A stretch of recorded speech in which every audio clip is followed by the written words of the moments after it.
एक अरब मुसलमान लड़की लंदन में ज़ेरे तालीम थी। एक दिन वो अपनी सहेली के किसी तकरीब में गई। कोशिश के बावजूद वो वहां से जल्दी ना निकल सकी। जब वो इस फंक्शन से फारिग रहकर निकली तो रात काफी देर हो चुकी थी। इसका घर दूर था। घर जल्दी पहुंचने का जरिया ज़ेरे ज़मीन चलने वाली ट्रेन थी, लेकिन वो ट्रेन से सफ़र करने से कुछ खौफ महसूस कर रही थी, क्योंकि बरतानिया में अक्सर रात के वक्त ट्रेनों और स्टेशनों पर बहुत से जराइम पेशा और नशा में धत अफराद होते हैं। आए रोज़ टीवी चैनल्स और अखबारात में यहाँ होने वाली वारदातों का तज़किरा मौजूद होता है। चूँकि इस लड़की को ज़्यादा देर हो चुकी थी और बस काफ़ी वक्त ले सकती थी, इसलिए इसने बहुत से खदशात और ख़तरात के बावजूद ट्रेन में जाने का फ़ैसला कर लिया। ये बात पेश नज़र रहे कि ये लड़की दीनदार नहीं थी, बल्कि बहुत ज़्यादा आज़ाद ख्याल और लिबरल थी।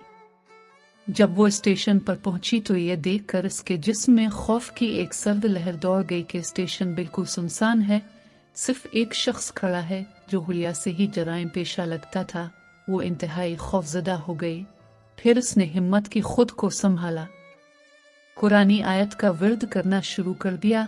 इसे जो कुछ ज़बानी याद था, जिसे एक अरसे से वो भूली हुई थी, सब कुछ पढ़ डाला। इतने में ट्रेन आई और वो इसमें सवार रहकर बखैरियत अपने घर पहुंच गई। अगले दिन का अखबार देखकर वो चौंक उठी। इसी स्टेशन पर उसके रवाना होने के थोड़ी देर बाद एक नौजवान लड़की का कत्ल हुआ और कातिल गिरफ्तार भी हो गया। वो पुलिस स्टेशन गई। पुलिस वालों को बताया कि कत्ल से कुछ देर पहले वो इस स्टेशन पर मौजूद थी। मैं कातिल को पहचानती हूँ, इससे कुछ पूछना चाहती हूँ। जब वो मुजरिम के सेल के सामने पहुंची तो मुजरिम से पूछा, क्या तुम मुझे पहचानते हो?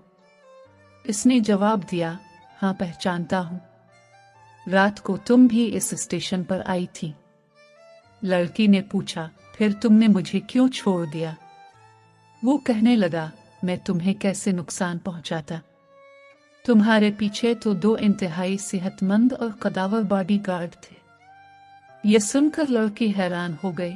इसे यकीन हो गया कि कुरान की आयतों का विर्द करने की वजह तरफ से इसकी हिफाजत की गई। वो अल्लाह के तशक्कुर और एहसान मंदी के जज्बात से मगलूब थी, कि मदद और नुसरत पर उसका भरोसा मजीद बढ़ गया था।